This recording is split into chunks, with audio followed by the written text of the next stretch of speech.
I've seen it myself. I am a witness na napakasimpleng tao nitong ating Vice President. At makikita mo naman na talaga namang object lang siya ng political demolition dahil nga hanggang sa ngayon hindi nila matinag yung kanyang trust rating, approval rating at pagmamahal ng sambayan ng Pilipino. Bibili ng mga mamahaling Hermes bag, bibili ng mamahaling relos, at kung ano-anong kotse, kapritsyo, bisyo, sasakyan, at kung ano foreign travel, personal man o pinalalabas na opisyal na biyahe. Yan korupsyong maliwanag yan. What's up mga kababayan? News that matters here. Dito sa video natin ngayon ay ating panonoorin o pakikinggan sina Coach Oli at Atty. Vic. May inamin si Atty. Vic patungkol sa pagkatao ni VP Sara mga kababayan na huwag tayo di umano magpaniwala. Lalo na't ngayon na nakikita natin na puro paninira ang ginagawa ng mga pulpul na kongreso, no? Na pati itong si Rigoberto Tiglao na isang political analyst mga kababayan sinasabi niya na ang ginagawang investigasyon ng mga huwad na committee para lamang sirain ang mga Duterte lalo na't nalalapit na ang 2025 midterm eleksyon. Na naniniwala pa rin ito na kailanman hindi magtatagumpay itong kampo ng mga Marcos. Na ganoon din ang sinasabi ni Atty. Vic mga kababayan na dahil sa nakikita nila na marami pa rin ang gusto kay VP Sara gumagawa ngayon ng fake survey ang kampo nila Marcos na kunwari sila ang may malakas na boto, ngunit ang katotohanan doon binayaran lamang itong mga nagpapalaganap ng fake survey sa social media. Grabe naman yan. Pero bago ang lahat mga kababayan, huwag niyo po sana kalimutan mag-like at subscribe para updated ka sa mga uploads ko araw-araw. At yun na nga mga kababayan, bago tayo dumako dito kina Atty. Vic, atin munang pasadahan ito. Kaya ako'y hangang-hanga sa ating presidente. I hope after the president's term expires in 2022, the next leader will continue this war against drugs kasi hindi natin kaya masolve itong problema to in a span of 6 years. If given a chance and if I will be asked, ano bang dapat gawin natin para ma-continue o ma-sustain itong gera kontra sa droga? Ako candidly, I answered that question. I was asked that question several times. At ang sinabi ko kailangan natin ng extension pa kay President Duterte nang sa ganon ipagpatuloy itong kontra-drogang programang ito. I was misquoted. They asked me, sabi niya, you want the President to extend this term? Of course, I answered candidly. Sinabi ko, bakit naman hindi? Wala hong dapat ikatakot ang sambayan ng Pilipino, lalong-lalo na kung ang ating leader ay nagpapakita ng totoong pagmamahal sa bayan. Hindi lamang puro salita. At yun na nga mga kababayan, nakita natin kung gaano kabalimbing itong si Barbers na noong nauupo si Tatay Digong kulang na lamang purihin itong kampanya laban sa droga ni Tatay Digong. Pero ngayon mga kababayan, kitang-kita ang kanyang pagbaliktad under sa administrasyon ni Bongbong Marcos. Paano ba naman kasi mga kababayan, nasuhulan na ng pera, nabudburan na ng pondo ni Tamba. Kaya naman ginagalingan nila ang script na patalsikin si VP Sara at iugnay si Tatay Digong sa usapin ng Pogo. Hay nako. Kung kaya naman sa pagbabalik usapin nagsisimula ng mga kampanya ang mga kampo ni Marcos, lalo na't may mga pondo ito na galing sa nakaw ng kaban ng bayan. Na ultimong itong si Benhur Abalos may patarpulin na sa EDSA. Huwag na huwag yung iboboto itong si Abalos mga kababayan, lalo na't may hilig ito sa pa-press conference kaysa sa maraming aksyon. Kung kaya naman hindi ko na patatagalin pa, ito na ang buong video. Kagaya na lamang nung sinasabi nilang issue ng confidential and intelligence funds, yung paggamit daw nito. Alam mo, natanong din sa akin ito kahapon, Coach Oli. Sabi ko nga, again, I'm not speaking on behalf of Vice President Inday Sara. Pag-usapan natin yung merito ng aligasyon o akusasyon laban sa kanya. Even the COA, the highest audit body, a constitutional body of the Republic of the Philippines, have given the office of the Vice President until February of next year February of 2025 to comply with the proper documentation on areas where they were given notice of disallowance. Notice of disallowance is not synonymous with guilt. Notice of disallowance is not equal to graft and corrupt practices. Ang ibig lang sabihin nito, yung liquidation process ninyo ay hindi sang-ayon doon sa COA audit rules and regulation. Pero hindi ibig sabihin meron kang dinispalkong pera, magkaiba yun. And again, constitutional body rin itong COA eh. Sila na nga ang nagsasabi, hanggang February of next year, 2025, maaari ka pang makapag-comply and to cure whatever deficiency that you may have or your office may have in proper liquidation. So yung ginagawa ngayon dyan sa Kongreso, I would say, as a lawyer and as a Filipino, that's premature. Paano kung makapagsumite on or before the deadline of next year ang Office of the Vice President at sabihin ng COA cleared lahat ang pondo ng Office of the Vice President, cured lahat ang notice of disallowances we have issued, and we withdraw it. At may certification halimbawa na cleared na ang Office of the Vice President. Nagsayang lang kayo ng taxpayers' money dito sa ginagawang hearing na premature. You have to wait until the deadline na dapat makapagsumite yung not just the OVP but any agency, bureau or instrumentality of the government na na-issue ng notice of disallowance at binibigyan ng palugit na makapag-comply. Yan nga ang sinasabi ng taong bayan, Attorney Vic, no? At saka nakakasawa na din na puro paninira at pamumuntirya ang ginagawa kay VP Sara. Kaya marami na rin na nagwiwika sa mga taga-suporta niya na wag na lang dumalo sa walang kwentang huwad na committee. Attorney, sa salitang social media, yung sinasabi niyo po ay advance mag-isip itong mga congressman natin. Bakit nga po kaya? I think advance is giving them too much credit. It's not advance, it's premature, and hindi kasi matago yung gigil nilang siraan yung tao na talaga namang perceived to be a very, very strong contender this coming 2020 election. But that's jumping the gun. I mean, you know, masyadong malayo naman yung inyong foresighting. Hindi pa nga natin na itatawid yung midterm election. Bakit ba kayo nagmamadaling siraan yung pangalawang pinakamataas na halal na opisyal ng ating bansa? And remember, yung ginagawa nila is an insult. Not just on the office of the Vice President, not just to the occupant, to Vice President Inday Sara Duterte, but more so to the 32 million Filipinos who voted Vice President Inday Sara to office as our Vice President. Iniinsulto ninyo, winawalang hiya ninyo, linalapastangan ninyo, at seemingly you're trying to disenfranchise the 32 million Filipinos who freely, democratically voted for Vice President Inday Sara Duterte. Tama. I mean, siguro kitang-kita naman ng yung mga hindi panatiko, no, na talagang this early, talagang sinisiraan. Sinisiraan na ang mga Duterte. Now, syempre, kakilala mo mas nakasama mo ng campaign. Ito sila BBM, no, and meron siyang komentaryo na patungkol dito na he was deceived. Di ba? Talaga bang maging magkaibigan ito si VP Sara at saka si BBM, or talagang nagkagamitan lang?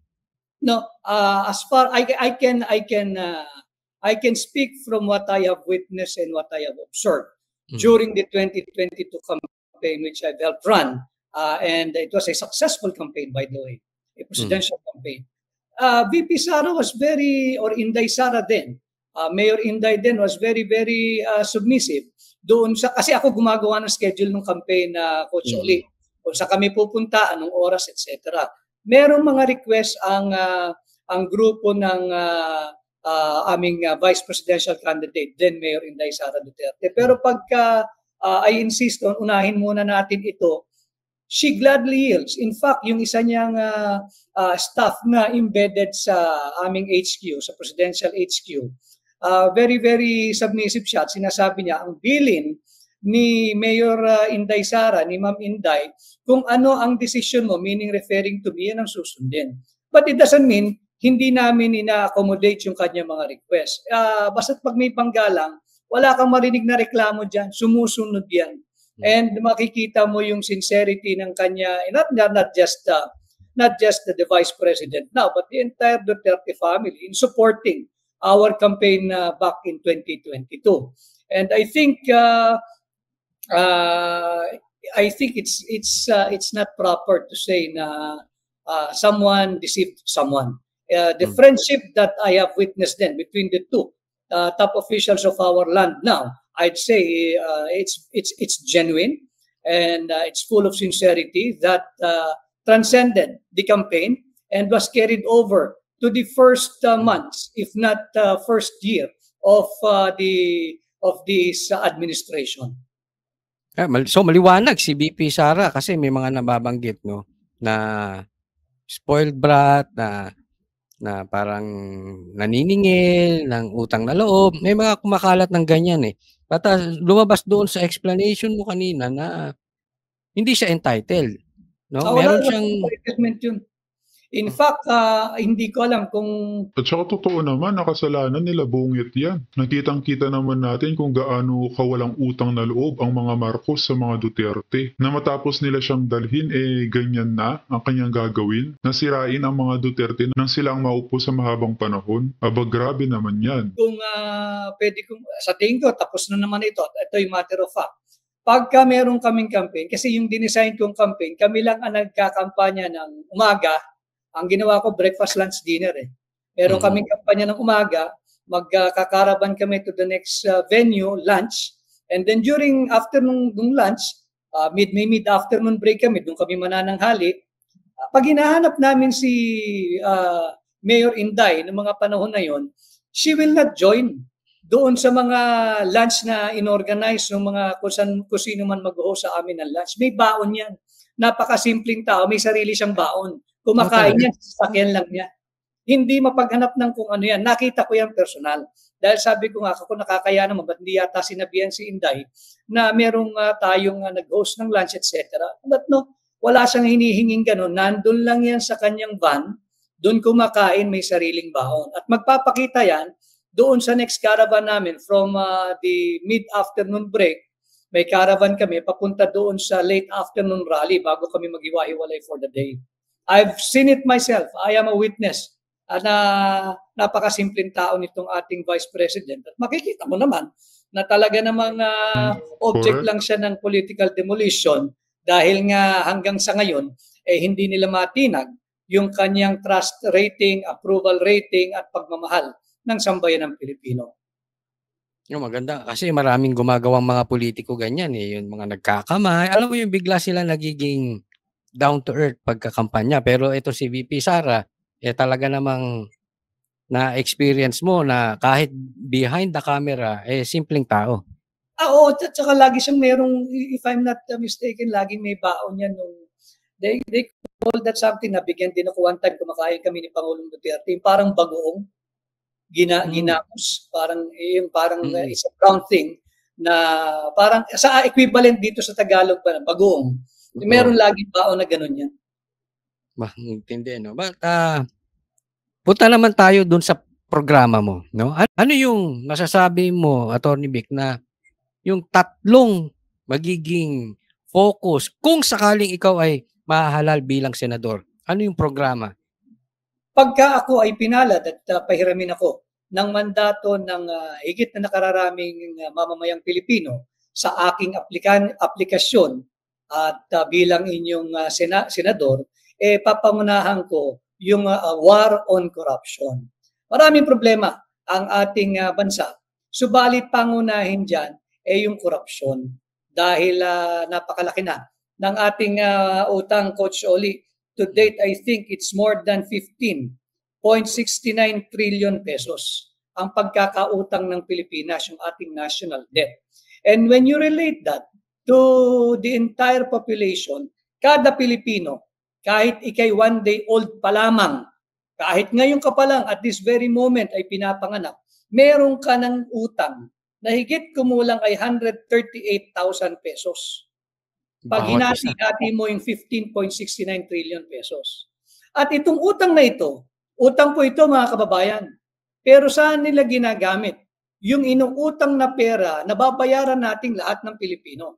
Kaya nga lagi ko sinasabi, yung ating war and corruption, I'm inviting all of you to come join me in this advocacy on war on corruption and good governance, sapagkat ito, corruption is everybody's business. Kailangan nating pansinin ito dahil babayaran natin ang mga utang na ito. Walang masama mangutang ang gobyerno. Walang masama mangutang ang pamahalaan. Basta yung inutang na pera ay gagamitin para palawigin, palawakin at payamanin at pasiglahin ang ating ekonomiya. Pero may problema tayo at hindi tayo dapat pumayag kung yung inuutang na pera ay nauuwi sa korupsyon. Saan ka nakakita yung inutang na pera na babayaran pasanin ng bawat Pilipino, ninanakaw lang at nauuwi sa korupsyon? Bibili ng mga mamahaling Hermes bag, bibili ng mamahaling relos, at kung ano-anong kotse, kapritsyo, bisyo, sasakyan, at kung ano foreign travel, personal man, o pinalalabas na opisyal na biyahe. Yan korupsyong maliwanag yan. And itong unang 2 taon ng kasalukuyang administration, higit kumulang 500 billion pesos ang sinabing ibinuhos o iginugol sa flood control programs na ang bilang is 5,500 flood control programs, Coach Oli. Konting ulan, kahit walang bagyo, bumabaha ang napakalaking bahagi ng Metro Manila. Pagka may bagyo, sabayan pa ni habagat, halos inundated at impassable ang buong Metro Manila at malaking bahagi ng Luzon at iba't ibang panig pa ng ating bansa. Singilin natin sila. Nasaan yung 500 billion pesos na pera ng sambayan ng Pilipino? Saan napunta yan? Nasaan yung 5,500 flood control programs na ibinida noong nakaraang SONA? Pera natin yan, dapat yung panagutin kung sinong dapat managot. That's why my challenge then, and until now, and my advocacy all the way, dito sa Akbang ng Maisog, ilabas ninyo yung listahan. Sino-sinong mambabatas ang nakatanggap ng flood control funds? Saan ninyo linagay yung lokasyon, specific locations of your flood control programs?